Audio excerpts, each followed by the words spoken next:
How's it going, Big Ten football fans? This is Mackenzie with Team Ravelry coming at you with a rather low-effort video because we're going to try a new series here where we just kind of turn on the camera, turn on the microphone, and start reacting to stories here and see what happens. Try and give some analysis for things that are going on in the news and all that. And if you didn't watch the game last night, you probably saw the score at this point. Georgia winning their second straight national championship with a spanking of a lifetime against the TCU Horned Frogs. Lots of thoughts on this game. Actually, no, not very many thoughts on this game whatsoever.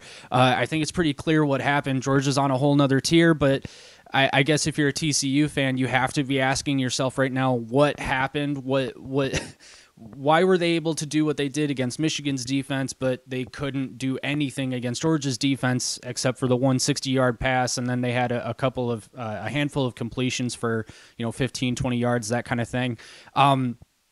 But since this is a Big Ten channel, we're going to look at this from the perspective of Big Ten fans. Now, you got to be thinking to yourself, if you're an Ohio State or a Michigan fan, dang, we were one missed field goal and one bad call to overturn a touchdown away from a Michigan-Ohio State national championship game, which would have been way better a game than whatever nonsense it was that we got last night.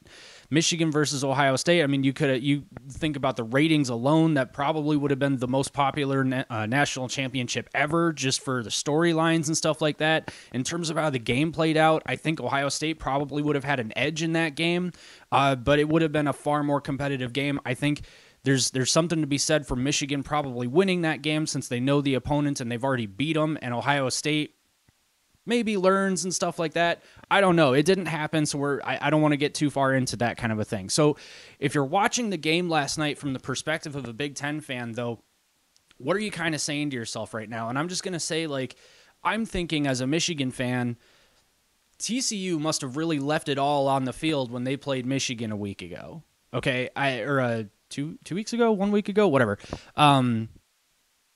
TCU must have really left it all on the field, especially offensively, because for the most part, Max Duggan was completely closed in this game. He really was not as effective as we've seen Max Duggan in the past, what he's been able to do.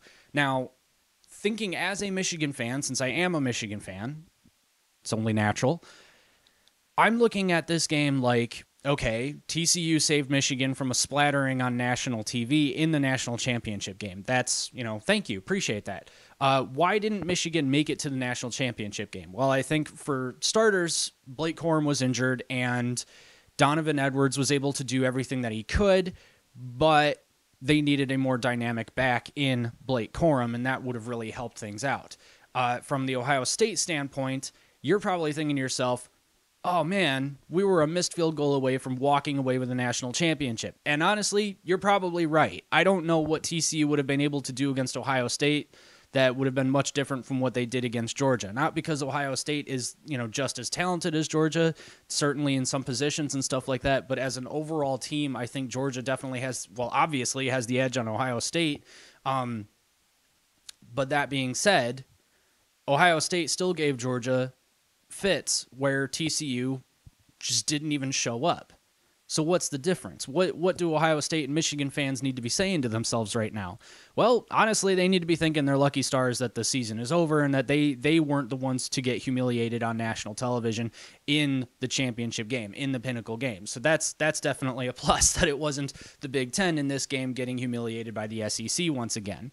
That being said, they need to both look at themselves, Michigan and Ohio State. They need to look at themselves and say, what is this? What is happening right now that we're not on the same level as Georgia? That Georgia is able to do these things.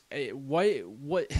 Lots of questions kind of came to my mind last night while I was watching the score. I wasn't watching the game because, admittedly, I didn't want to. I didn't see.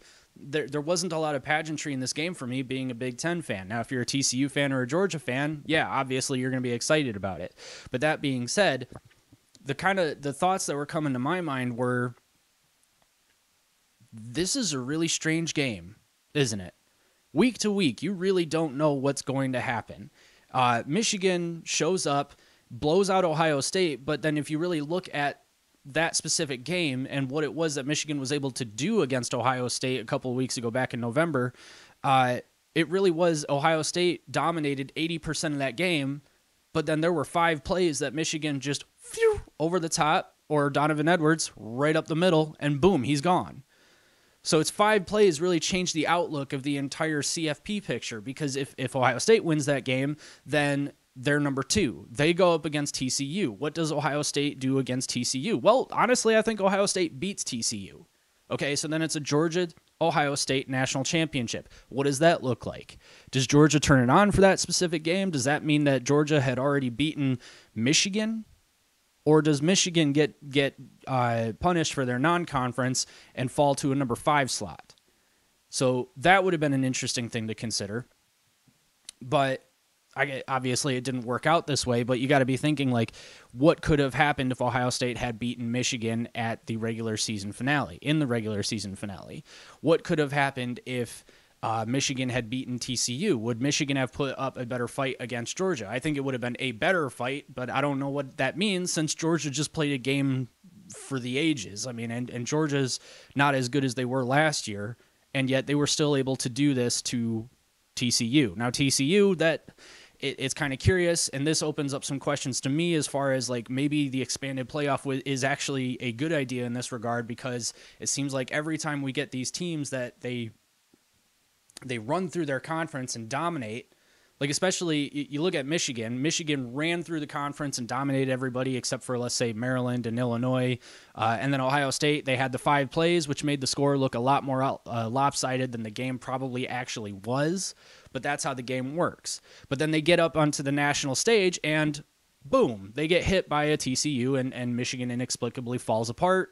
Second half is good, but it's not enough.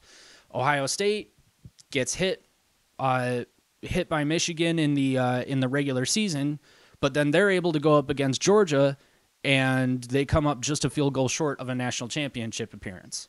So what happens? So this is where the expanded playoff becomes interesting, because, and I'm not for an expanded playoff right now, but this is where the conversation gets interesting, because it's like a lot of people last night on the Twitterverse were saying Alabama should have gone.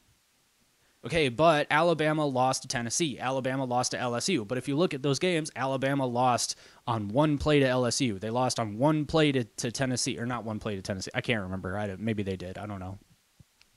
But Alabama lost the games that they needed to win in order to get into the playoffs. So does an expanded playoff forgive them for those losses, or does an expanded playoff say, okay, yeah, that sucked for that one day you lost, but here's your second chance.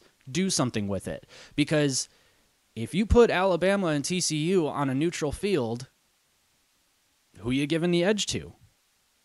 I would pick Alabama. I think Alabama gives Georgia a much closer game in the national championship, frankly. I think Ohio State would have. I think Michigan would have. I don't know if Michigan would have been as close as Ohio State and Alabama, but I think it would have been closer. So maybe that's the answer to the expanded playoff question, is these games in the regular season, they still mean something in terms of overall seeding, but there's clearly a disparity between where the SEC is as compared to where the Big 12 is, as compared to where the Big 10 is, as compared to where the Pac-12 is. So you've got the 3rd place team in the Big 10 going to the Rose Bowl against the Pac-12 champions and beating them by, was it 2 or 3 scores? That's a big deal. Penn State probably would have made it a couple of rounds into the tournament if the expanded playoff were already a thing. Utah probably would have been knocked out. USC would have probably have been knocked out. And these were teams that we're looking at, okay, are they top 4 teams in the nation? TCU lost their conference title game and still made it into the top 4. Are they actually a top 4 team? I don't know. I don't think so at this point. So then you got to ask yourself, okay, if TCU is not actually a top 4 team, where are they? Well, they might be lower than that, but that means that a lower seed has an opportunity in an expanded playoff, has an opportunity to say, okay, TCU doesn't actually belong here, and we're going to show you. Maybe that's actually a good case for the expanded playoff. I don't know. But to keep this video from going too much longer, I'm going to go ahead and cut it here. Let me know what you think in the comments section. Go ahead, like and subscribe, and we'll see you all later.